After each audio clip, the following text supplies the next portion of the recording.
নির্বাচন ফেব্রুয়ারিতে বা তার আগের যে কোনো সময়ে অনুষ্ঠিত হতে পারে, কিন্তু সেই নির্বাচনের ধরনটা কিরকম হবে সেটা আগে জাতির কাছে পরিষ্কার হওয়া প্রয়োজন। বিএনপি জুলাই সনদের আইনি ভিত্তি দেওয়ার ব্যাপারে তাদের আপত্তি, তারপরে এই বিষয়গুলো যাতে নতুন সংবিধানে অন্তর্ভুক্ত হয় সে ব্যাপারেও তারা আপত্তি দিয়েছেন।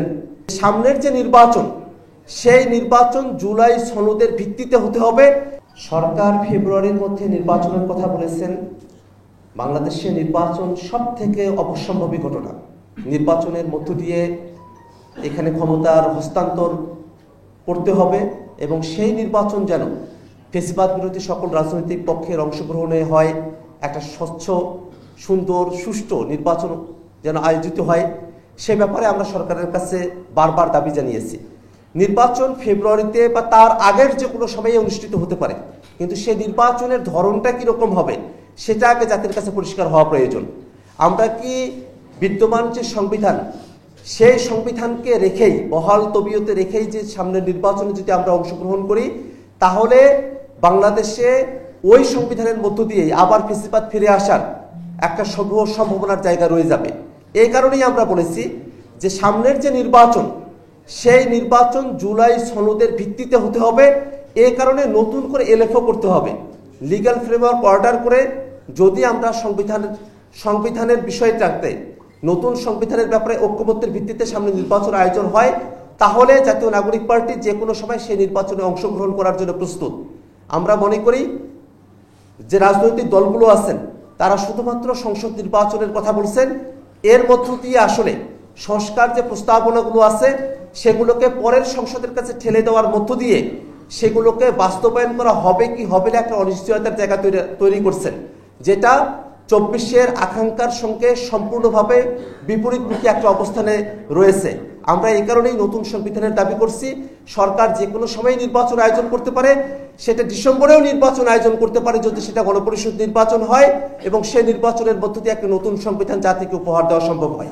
আমরা গণপরিষদ নির্বাচনের দাবি জানিয়েছি, রাজনৈতিক দলগুলোর কাছে আমরা আহ্বান করেছি যদি সরকার সামনে নতুন সংবিধানের বিষয়ে জুলাই সনদের বিষয়গুলোকে অপরিপূর্ণ রেখে সেটাকে বাস্তবায়ন না করে নির্বাচনের দিকে অগ্রসর হয়, সেই নির্বাচন বাংলাদেশের গণতন্ত্রকে সুরক্ষিত করতে পারবে না।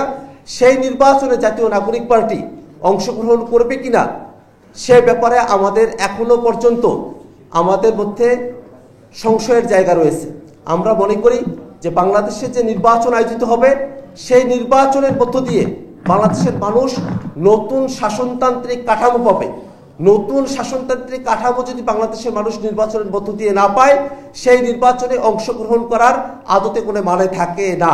এই কারণেই নতুন সংবিধানের জন্য গণপরিষদ নির্বাচন করে সেই নির্বাচনে বাংলাদেশের যারা জনপ্রতিনিধিরা আসবেন তারা জুলাই সনদকে গাইডিং প্রিন্সিপাল হিসেবে নিয়ে সেই বিষয়গুলোকে টেক্সট আকারে সংবিধানে অন্তর্ভুক্ত করবেন এবং তার মধ্য দিয়ে বাংলাদেশ ফ্যাসিবাদী কাঠামো থেকে উত্তরণ করবে এবং সামনে বাংলাদেশে আর কোনো ফ্যাসিবাদ যাতে ফিরে না আসে সেই পথ বাংলাদেশে সুনিশ্চিতভাবে প্রতিষ্ঠিত হবে, এই আশাবাদী আমরা রাখতে চাই। বিএনপি জুলাই সনদের আইনি ভিত্তি দেওয়ার ব্যাপারে তাদের আপত্তি, তারপরে এই বিষয়গুলো যাতে নতুন সংবিধানে অন্তর্ভুক্ত হয় সে ব্যাপারেও তারা আপত্তি দিয়েছেন।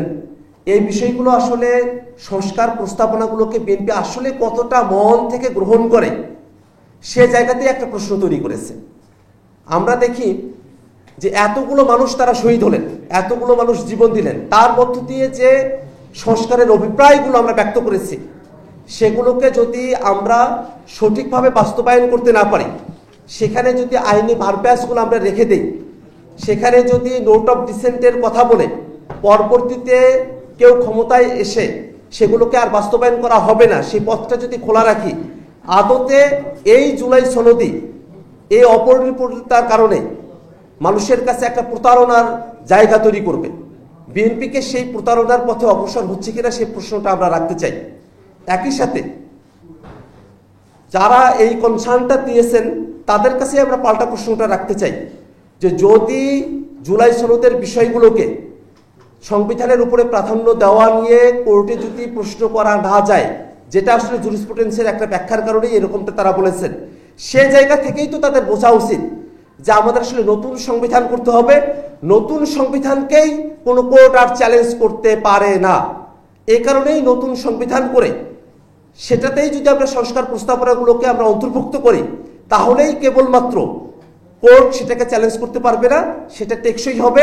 সেই শুভবুদ্ধির উদয় যেন অন্য যে দলগুলো আছে তাদের মধ্যে হয়, সে আহ্বানটাই আমরা তাদের কাছে রাখতে চাই।